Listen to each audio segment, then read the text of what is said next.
მოსახლეობა გამგებელს ირჩევს ქობულეთის მუნიციპალიტეტშიც. დაფიქსირდა თუ არა დარღვევები, ქეთი ჭყონია ისაუბრებს პირდაპირ ეთერში ქობულეთიდან.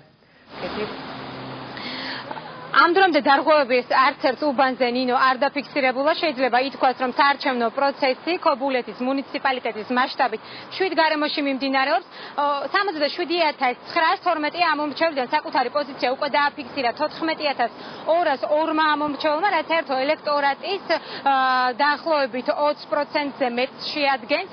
რაც შეეხება აქტივობას, ჩვენ გადამღები ჯგუფი რამდენიმე საარჩევნო უბანზე იმყოფებოდა. კომისიის თავმჯდომარეები აცხადებენ, რომ 15 ივნისის თვითმმართველობის არჩევნებთან შედარებით აქტივობა ამ მრჩეველთა შედარებით ნაკლებია, თუმცა ისინი გააქტიურებას ადგილობრივების დაახლოებით 6 საათის შემდეგ ელოდებიან.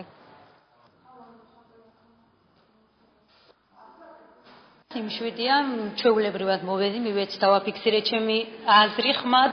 აქტივობა ნაკლები არის პირველ არჩევნებთან დაკავშირებით, ცოტა ამით ალბათ ხას უწყობს სიცხერე ძალიან და ალბათ საღამოს მოიმატებელს, იმედი გვაქვს. ამ დროისთვის 130 ამომრჩეველია მოსული, სიმშვიდეა, სიწყნარია და არანარი ექსცესი არ ყოფილა, დროულად გაიცნობანი, ყველა წევრი ადგილზე ვარ და ველოდებით ამომრჩევლებს.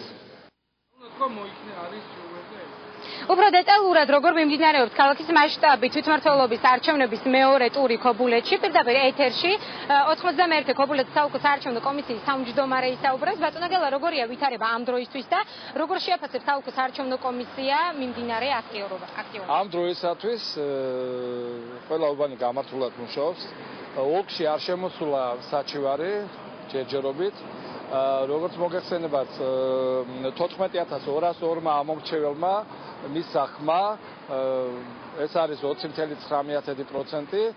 რაც შეეხება აქტივობას, ერთი პირველ ტურთან შედარებით, ეს არის 20% უფრო დაბალი, მაგრამ მე მიმაჩნია, რომ მეორე ტურისათვის ეს ნორმალური მაჩვენებელია.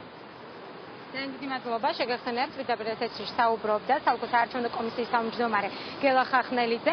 გეტყვით, რომ თვითმმართველობის არჩევნების მეორე ტურის დასასრულამდე 2 საათზე ნაკლები დრო რჩება. აქვე მინდა გითხრათ, რომ ქობულეთში ყველაზე მეტი აქტიურობა სოფელ გვარაში 23 უბანზე დაფიქსირდა, სადაც ამომრჩეველთა საკუთარი პოზიცია 410 ადგილობრივმა დააფიქსირა, ყველაზე ნაკლები კი დაბა ჩავში მე-16 უბანზე. აქ საკუთარი პოზიცია 59 ადგილობრივმა გამოხატა. ჩვენ ვრჩებით ადგილზე, ნინო და ბოლო მონაცემებით დღის მთავარ გამოშვებაში დაგიბრუნდებით.